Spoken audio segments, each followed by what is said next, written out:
নমস্কার বন্ধুরা, আজ আমি বানাচ্ছি একটা ছোট্ট রেসিপি। সেটা হচ্ছে বাঁধাকপির পাতা বাটা। বাঁধাকপির পাতা বাটা গরম ভাতের সাথে খুব সুন্দর লাগে খেতে, জাস্ট ওয়াও। দেখুন বাঁধাকপির পাতা বাটা আমি কিভাবে করছি দেখুন। শীতের বাঁধাকপি তো বাজারে পাওয়াই যাচ্ছে। দেখুন বাঁধাকপির যে ওপরের পাতাগুলো, সেই পাতাগুলোকে আমি নিয়ে ভালো করে ধুয়ে দেখুন ছোট ছোট কেটে নিয়েছি। আর কয়েক টুকরো রসুন আর কাঁচা লঙ্কা নিয়েছি। আপনারা যদি ভাপিয়ে নিতে চান ভাপিয়ে নিতে পারেন, আমি ভাপাইনি। শীতের বাঁধাকপি তো অতটা খারাপ না, তাই জন্য আমি আর ভাপাইনি।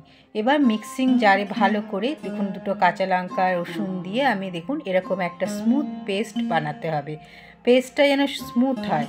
এবার এদিকে কড়াইয়ে আমি সর্ষের তেল বসিয়ে দিয়েছি আর কালো জিরে ফোড়ন দিলাম। যখন কালো জিরের একটা মিষ্টি গন্ধ উঠবে তখন আমি ওই বাঁধাকপির পাতা বাটাটা ওর মধ্যে দিয়ে দিলাম। এবার ওর মধ্যে ধীরে ধীরে হলুদ নুন দিয়ে, কিচ্ছু না, একদম সাধারণ একদম ঘরোয়া যে কয় উপকরণ দিয়ে হয়ে যাবে।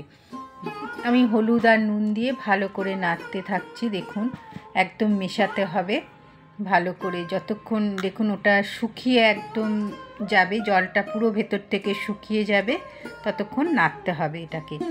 আমার এই ভিডিওটা যদি একটু হলেও ভালো লেগে থাকে তাহলে লাইক শেয়ার কমেন্ট অবশ্যই করবেন।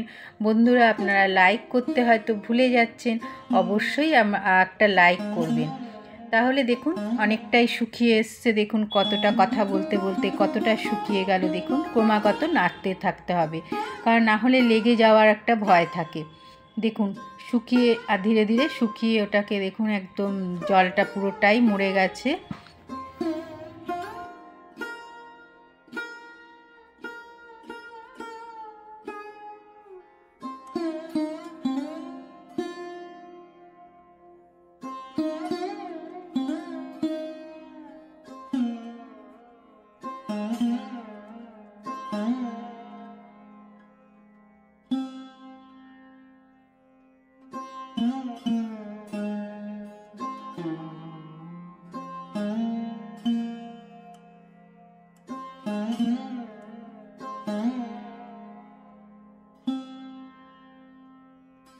দেখুন আমি নাড়ছি সমানে।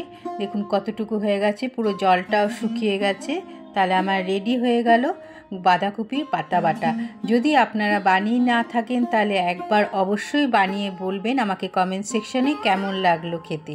তাহলে পুরনো বন্ধুদের জানাই অনেক অনেক ভালোবাসা আমার পাশে থাকার জন্য।